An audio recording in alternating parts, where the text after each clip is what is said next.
We've seen an unexpected journey, so let's now take a mathematical look at the second of Peter Jackson's Hobbit films, The Desolation of Smaug. We'll measure bees and distances, calculate travel times, count barrels and calculate buoyant forces, and even think about the properties of molten gold. We'll start with Beorn's enormous bees. These are one of my favourite details in this film, so naturally I would like to know exactly how enormous they are.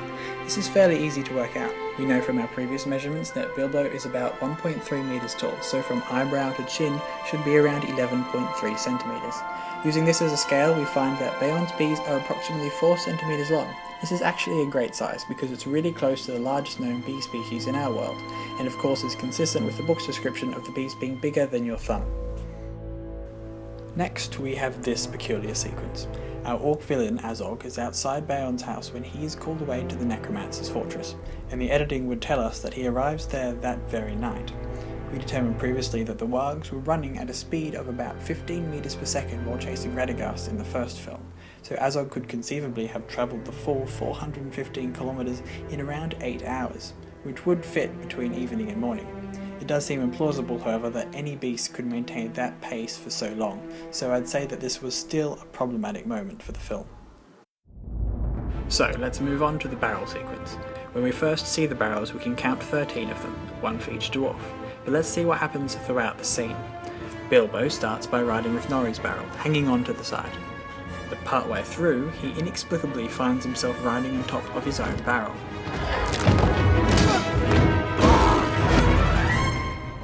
And then, of course, Bomber destroys his barrel and jumps into yet another one. So at least 2 new barrels mysteriously join the company throughout the scene, leaving us with the 14 barrels Bard collects later on. Let's stay with the barrels for a moment and see whether they should float the way they do. Making some quick measurements, we find that the barrels are about this big. That matches these barrels I found online quite closely, so we can use 55 kilograms as the weight of our barrels too. Okay, so in this shot we see that the waterline is about here, which is roughly 70 centimeters up the height of the barrel. Assuming roughly cylindrical barrels, this means that each one displaces about 200 kilograms of water, giving us a buoyant force of 1,960 newtons. This force is balanced by the weight of the barrel and its contents, so in the end we find that its contents must have a mass of 145 kilograms. Dwarves are stocky folk, but this does seem a little heavy. Given the way that the barrels are launched, it would be reasonable to assume that the bottom of the barrels would be filled with water. For example, if we had, say, 70 kilogram dwarves, we would need to fill the bottom 25 centimeters of the barrel. Analysing the stability of the barrel is more complicated, but my rough calculations suggest that the barrel's combined centre of gravity would probably be higher than its centre of buoyancy. This means that the barrels would be unstable and liable to tip over.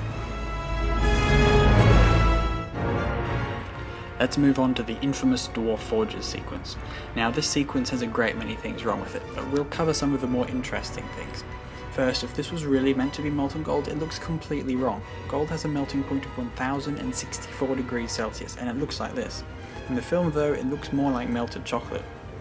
But anyway, the gold is heated and poured into an enormous mould. From a few rough estimates of the statue's dimensions, I get a volume of about 3,500 meters cubed. That is, incidentally, nearly 40% of the volume of all the gold stocks believed to be in existence in our world. To melt this much gold would require around 13 million megajoules of energy, and in film time this happens in almost exactly 3 minutes, meaning we would need an average power output of 75,000 megawatts. For comparison, the largest power producing facility in the world is the Three Gorges Dam in China, and its generation capacity is only 22.5 thousand megawatts. Then we have this bizarre moment when Thorin sails down a river of gold in a wheelbarrow. First, we must note that gold is much more dense than water, so the wheelbarrow shouldn't float that low in the gold. Indeed, my estimates suggest that the wheelbarrow would have to weigh 3.5 tons to displace that much gold. And then there is the heat, of course.